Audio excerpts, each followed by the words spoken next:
Air signs, tignan po natin kung ano yung mensahe para sa'yo ngayong araw. Keep in mind po na ito ay general reading lamang, so hindi po lahat ay makaka-relate. So be open-minded. Sa mga hindi pa po nakasubscribe dito sa ating channel, please subscribe na po kayo and palike na din po ng ating video. At sa mga nais pong mag-avail ng ating private readings, ng ating Evil Eye Amulet, ng ating Tears Bracelet, makikita nyo po yung link sa description box. Tarot Intentions by Aliana Reyes. At open na po tayo for international shipping, kaya kung interested po kayo, message na lang po kayo directly sa ating Facebook page. Tarot Intentions by Aliana Reyes. Ayan, kung interested, message na lang po. Tignan natin. Happy birthday, Gemini! So, birthday season pa rin ni Gemini hanggang ngayon. Mensahe. We have the Fool. So, ayan, energetic. Maraming energetic dito na air signs ngayong araw. Ayan po. Parang very excited kayo. We have Six of Pentacles. Very excited yung iba sa inyo kasi kung meron kayong matagal na ditong hinihintay na kaperahan or meron kayong matagal na hinihintay na celebration. Ayan po. Meron tayo ditong Page of Wands. Tapos, we have Two of Cups. Ayan po. Pagdating sa inyong mga ganap sa buhay ngayon. So, excited talaga kayo dito. Pwedeng may pupuntahan kayo na wedding, binyag, air signs. Ayan. Maganda yung energy. Basta excited kayo dito sa pupuntahan po ninyo. So, okay yun. Diba? Dapat naman talaga kaysa yung napipilitan po kayo. Tignan natin ano pa yung mensahe for you pagdating sa iba pang mga bagay. We have Seven of Cups. So, pwedeng may pupunta dito, ano mo yun, sa mga amusement park. Yung iba po sa inyo. Meron tayong Ace of Cups. So, happy talaga yung heart mo dito ngayon. We have Two of Pentacles. Okay, so pwedeng ipaprioritize nyo po ito. Parang alam mo yung pinaprioritize mo talaga yung happiness mo ngayon. Air signs, yun yung pinapakita dito. So, ayan po. Excited and happy kayo ngayong araw na ito. Sa mga mangyayari po sa life ninyo. Okay, tignan natin. Pwedeng may mananalo rin dito sa raffle kung may sinalihan po kayong raffle. Tignan natin pagdating naman sa iyong family. Kamusta naman po ang pamilya ni Air Signs Spirit Guide? We have Eight of Swords. Meron tayong Eight of Cups. And mayroon tayo ditong Queen of Swords. Ayan. So, pwedeng meron dito air signs na mga tao sa family members ninyo na hindi na ninyo makontrol. Or the other way around. Air signs. Pwedeng ikaw yung hindi na makontrol ng taong ito sa family po ninyo. May nagagalit sa'yo dito, air signs, ayan. Or it's either ikaw yung nagagalit dito. Mainit yung ulo ng iba sa inyo ngayon. 'Di ba? Meron dito na-excite, meron din naman dito, ayan. Mainit ang ulo. Ngayong araw na ito. Tapos meron din nag-overthink dito. Yan.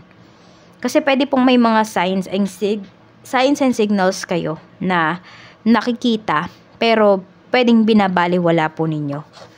So, ngayon yung mapag-iisip-isip kung ano-ano ba yung mga yan. Diba? Bakit ba kayo pinapakitaan yan? Mga synchronicities, mga numbers. So, marirealize nyo po ngayon kung bakit ba. Okay, sa mga makakasalamuha mo ngayong araw na ito, sa mga friends mo, tignan natin. We have King of Swords, we have Queen of Pentacles, meron tayo ditong Three of Swords, ayan. So, ayan, parang merong may galit sa'yo talaga, air signs. May nagagalit sa'yo dito because of finances, ayan o, because of pera. Okay, or pwedeng baliktad, baka ikaw naman yung nagagalit dito kasi pwedeng may mga tao dito na feeling mo, nililinlang ka talaga nila.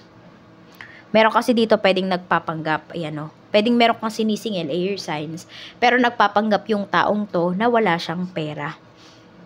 Queen of Wands, ayan. So, parang pinagtutulungan kasi kayo dito. Yun yung nafe-feel mo. Air signs, ayan. Tignan natin. Tapos yung iba naman sa inyo, pwedeng meron kayong madidiscover dito na nasa isang third party relationship pala yung tao na yon. Pwede kasi ganito, air signs. Dati, hinahangaan niyo yung tao na yan. Tapos, nalaman niyo ngayon na meron pala siyang ganung gawain. So, ayun, parang nasasaktan kayo. Kahit hindi naman kayo involved dito. Pero parang nasasaktan kayo para dun sa taong nasasaktan nung taong ito na hinahangaan po ninyo. Tignan natin ano pa yung mensahe.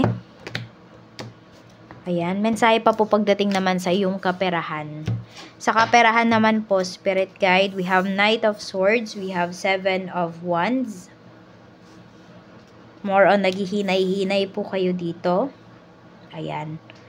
Actually, dito naman pagdating sa kaperahan po ninyo is excited po kayo. Kasi may mga goals kayo na na-achieve, may mga na-unlock kayo na goals. Tapos, yun nga lang kasi hindi kayo nagmamadali ngayon. Alam nyo yung kakayahan po ninyo. Alam nyo na kaya nyong makuha yung mga gusto ninyong makuha. Pero, hindi kayo nagmamadali. Parang you take it easy sa ngayon. Tapos, umiiwas din kayo sa temptations. Pwedeng may mga tao dito na pinupush talaga kayo na, oy, itry mo yung bagay na to, etc., etc. Pero alam mo kasi yung bawal sa'yo. At meron kang sinusunod dito na policy, na rules pagdating sa kaperahan mo. Kaya parang hindi ka easily ma-persuade ng mga tao sa paligid mo. Air signs ngayon. Kaya siguro may mga taong nagagalit sa'yo dito. Kasi hindi ka na nila ma-persuade, hindi ka na nila ma-manipulate. Tignan natin ano pa yung mensahe pagdating naman po sa iyong kaperahan mo to sa negosyo. Sa negosyo, we have 4 of Swords. Meron tayo ditong 9 of Cups. At mayroon tayo ditong Page of Pentacles. So, ayan, maganda naman po yung iyong kaperahan, ay yung iyong negosyo, ayan, sa negosyo mo. Actually, masaya kayo ngayon. May peace of mind po kayo. Meron pa kayong mga pinag-aaralan dito. Or more on may mga chine-check po kayo. Pwedeng may inventory yung iba sa inyo ngayon. Ayan, pwedeng merong mamimili ng stocks. May darating na deliveries ngayong araw pagdating dito sa inyong negosyo. So, happy po kayo. Ayan, parang lahat naman busy. Kung meron man po kayong mga tauhan, busy kayong lahat dito pagdating sa iyong negosyo. So, tingnan po natin ano pa yung mensahe pagdating naman po sa iyong career. Sa career naman, Spirit Guide, kamusta po? Sa career, we have justice. So, pwedeng meron kayong mga inaayos na papeles dito.